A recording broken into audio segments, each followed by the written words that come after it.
नमस्कार, आप देख रहे हैं काटी सत्य समाचार। मैं हूं हिमांशु सिंह। एक संत द्वारा चैरिटी कर काफ़ी समय पहले वृंदावन में एक एजुकेशनल संस्थान खोला गया, एजुकेशन संस्थान, और चैरिटी करके दान के पैसे से वो खोला गया था।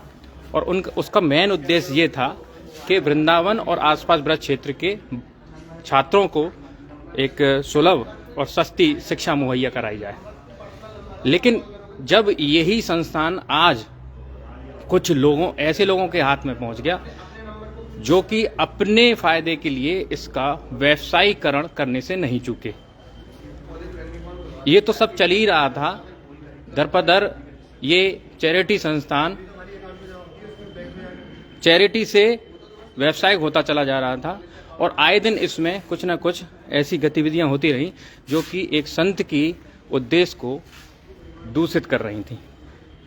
एक अभी कुछ दिन पहले ही एक यहाँ पर आईओपी कॉलेज में एक वार्षिक उत्सव किया गया, जिसमें कि अश्लील गानों पर बच्चों ने प्रदर्शन किया और उन अश्लील गानों के बीच में कुछ छात्रों ने वहां रखी कुर्सियों में तोड़फोड़ कर दी, जैसा कि ये स्कूल प्रबंधन आरोप लगा रहा है।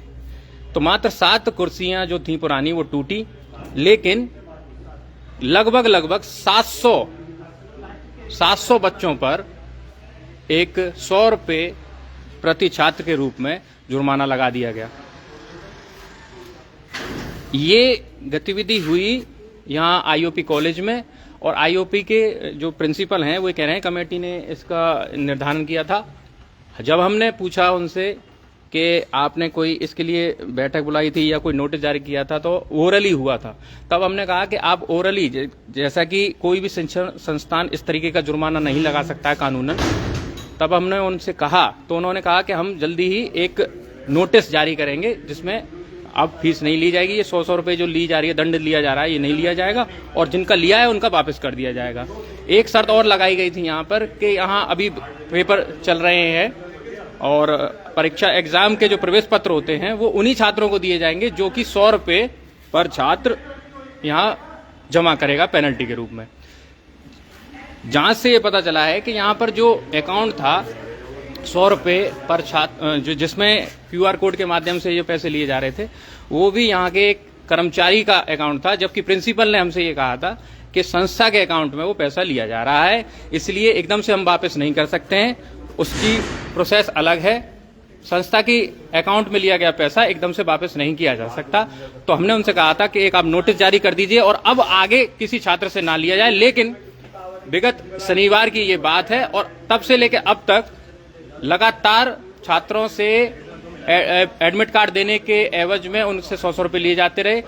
आज यहाँ पर NSUI के अध्यक्ष आए हैं और वो इस पर विरोध कर रहे हैं। आइए जानते हैं हम उनसे कि वो क्या कह रहे हैं और क्या मामला है पूरा। ये क्या नाम है आपका? मेरा नाम हरीश पचौरी है। मैं NSUI का जिलाध्यक्ष हूँ। NSUI छात्र संगठन है जो छात्रों की आवाज हर जगह उठा रहा है पूरे देश में। आपने देखा हो, विगत हमने BSA महाविद्यालय से लेकर KR महाविद्यालय पर छात्रों की आवाज उठाई थी, जिसमें हमें सफलता मिली और महाविद्यालय प्रशासन को झुककर छात्रों की मांगे माननी पड़ी। यहाँ पर क्या मामला है? यहाँ पर IOP पे ये मामला है कि IOP का और वनमारा सेल्फ फाइनेंस कॉलेज का वार्षिक उत्सव इन्होंने संयुक्त रूप से किया। पहली बात तो ये अधिकार प्राचार्य जी को किसने दिया कि इस कॉलेज का वार्षिक उत्सव उनके साथ संयुक्त रूप से किया सेल्फ फाइनेंस के। चलिए आपने कर दिया, तो वहां पे सुनने में आया कि 7-8 कुर्सियां टूट गई हैं। अभी आप एक चीज बताइए, क्या इन्होंने कोई जांच कमेटी बैठाई कि कहीं वीडियोग्राफी हुई कि 7-8 कुर्सी इन बच्चों ने तोड़ी है कि किन बच्चों ने तोड़ी है? इन पर कोई सबूत नहीं है बच्चों ने कुर्सियां तोड़ी है। तो इन पर संयुक्त रूप से एक आर्थिक दंड के रूप में 100 रुपये प्रत्येक बच्चे से लिए जा रहे हैं। मैं महाविद्यालय के प्राचार्य से बस इतना पूछना चाहता हूँ कि क्या उन्हें ये परमिशन किसने दी कि आप 100 रुपये प्रत्येक बच्चे से लो? अच्छा, ये 100 रुपये जो लिए जा रहे हैं ये संस्थान के अकाउंट में लिए जा रहे हैं या किसी पर्सनल? एक स्कैनर लगा रखा है जी, इस पे ऊपर लिख रहा है IOP और वो किसी कर्मचारी या बाबू कोई है, हम नहीं जानते हैं कौन है, उनके उससे लिंक है। किसी संस्था का बैंक अकाउंट किसी कर्मचारी के उससे लिंक थोड़ी होता है भाई साहब। और दूसरी चीज बताने की जगह देखिए, उनसे पूछा चीफ प्रॉक्टर का है, बोले चीफ प्रॉक्टर कॉलेज में नहीं है, मैनेजमेंट का है वो कॉलेज में नहीं है, प्राचार्य जी रोटी घर पे खा रहे हैं। ऐसे महाविद्यालय चलता है? परीक्षा का समय 27 बच्चे पेपर देने, इसका हवाला देकर आप ये कहोगे कोई मैनेजमेंट पर वो नहीं है यहाँ पे हमारी बात सुन सके? इन बच्चों का शोषण NSUI नहीं होने देगी। इसकी लड़ाई आज नहीं मिलेंगे, कल मिलेंगे, कल नहीं मिलेंगे, परसों मिलेंगे, जब तक प्राचार्य जी संतोषजनक जवाब नहीं देंगे और इन बच्चों के पैसे इनको नहीं मिलेंगे। एनएसयूआई यहाँ पे आंदोलन करेगी और आगे जो भी उग्र आंदोलन होंगे उसकी जिम्मेदार प्राचार्य जी खुद होंगे। अच्छा, जैसा कि ये एक संत द्वारा चैरिटी करके ये संस्था का गठन हुआ था, तो ऐसी संस्था में अश्लील गाने बजा के और अभद्र व्यवहार करके अगर इस तरीके के कल्चर प्रोग्राम किए जाते हैं तो इनको आप कितना सपोर्ट करते हो? देखिए, हम ऐसी किसी भी गतिविधि को सपोर्ट नहीं करते हैं। ये तो इनका व्यक्तिगत मानना है, इनकी क्या मानसिकता है ये तो मिलकर ही पता चलेगा, क्योंकि मैं पहली बार प्राचार्य जी से मिलूंगा। अब वो अभी तक खुद नहीं आए हैं, उनके लिए एक बात है। मेरी फोन पर भी बात हुई, बोले मैं अभी यहाँ बिजी हूँ, रोटी खा रहे हैं और बोल रहे हैं हम बिजी हैं। ये कहीं भैया शोभा नहीं देता। आप कितने बजे के आए हुए हैं? हमें यहाँ पे आए हुए 2 घंटे हो चुके हैं। हम 11 बजे करीब यहाँ आए थे, 12:30 बजे, 1.5 घंटा में हो चुका है। अभी तक प्राचार्य जी नहीं आए, ना ही कोई यहाँ पे संतोषजनक जवाब देने वाला व्यक्ति। आप देखिए ताले लगाए जा रहे हैं, तो ये इनकी गरिमा है और ये इनका कार्यशैली है प्राचार्य जी का, जो आप देख रहे हैं खुद। तो हमने एनएसयूआई के अध्यक्ष से बात की। जब हम यहाँ पर आए थे तो यहाँ इस संस्था के जो सचिव इस वक्त वर्तमान में बने बैठे हैं गोविंद नामदेव जी, वो अब प्रांगण में बैठे थे और वो हमें देख के यहाँ से चलते बने, क्योंकि उनको मालूम था कि अकाट्य सत्य हमेशा सीधे और सच्चे सवाल पूछता है। तो हमारे सवालों से बचते हुए नामदेव जी यहाँ से रवाना हो गए। प्रिंसिपल साहब यहाँ पे पहले से ही मौजूद नहीं है। हमने आके यहाँ पर देखा कि एक और मामला हमारे सामने आया। राहुल सिंह यहाँ पर ये छात्र हैं हमारे साथ, ये राहुल सिंह हैं और ये राहुल सिंह यहाँ पर फर्स्ट ईयर सेकंड ईयर के एग्जाम यहाँ पे दाखिले के साथ दे चुके हैं। थर्ड ईयर में आपका एडमिशन नहीं हुआ है, फिर भी उसके बावजूद भी ये एग्जाम देते रहे हैं। ये कैसी धांधलेबाजी है, इसकी जानकारी इनसे लेते हैं। हाँ, क्या नाम है आपका? राहुल सिंह। राहुल सिंह, कौन सी कक्षा में पढ़ रहे हैं आप यहाँ? बीए 3rd सेमेस्टर में। फर्स्ट सेमेस्टर, फर्स्ट ईयर और सेकंड ईयर आपने यहीं किया है? जी। तब एडमिशन था आपका? एडमिशन था। और अब थर्ड ईयर का? अब एडमिशन नहीं है। थर्ड ईयर का एग्जाम मतलब एडमिशन नहीं है? तो बिना एडमिशन के आपने कितने पेपर दे दिए? 3 पेपर दे दिए। तो आपसे किसी ने पूछताछ नहीं की यहाँ पर? बिल्कुल पूछताछ नहीं। पहले पेपर में मैंने प्रिंसिपल सर से बात बताई थी, मैंने बताया कि मैं एक्स में हूँ, तो उन्होंने बोला कि एक लिस्ट बना के भेजिए व्हाट्सएप पे, उसमें तुम्हारा नाम है, मैं उसमें मेरा नाम था, तो उसके जरिए मैं पेपर में बैठा दिया। लेकिन जो कल का मेरा पेपर था वो पेपर नहीं देने दिया। उन्होंने बोला कि तुम्हारे यहाँ पे एडमिशन नहीं, फीस जमा नहीं है, तो तुम पेपर नहीं दे सकते। 3 पेपर आपने बिना फीस जमा करे, बिना एडमिशन के दे दिए और 3 पेपरों बाद इनको याद आया कि आपका एडमिशन नहीं है और फिर आपको परीक्षा देने से रोक दिया है। आप जैसे कितने छात्र हो रहे हैं यहाँ पर? नहीं मालूम मुझे। अभी आप बता रहे थे कोई और लोग भी छात्र भी दे रहे हैं इस तरीके से? नहीं, उनकी मुझे कोई जानकारी नहीं है। मेरी नज़र में तो मैं ही हूँ ऐसा। आपकी नज़र में आप ही हो?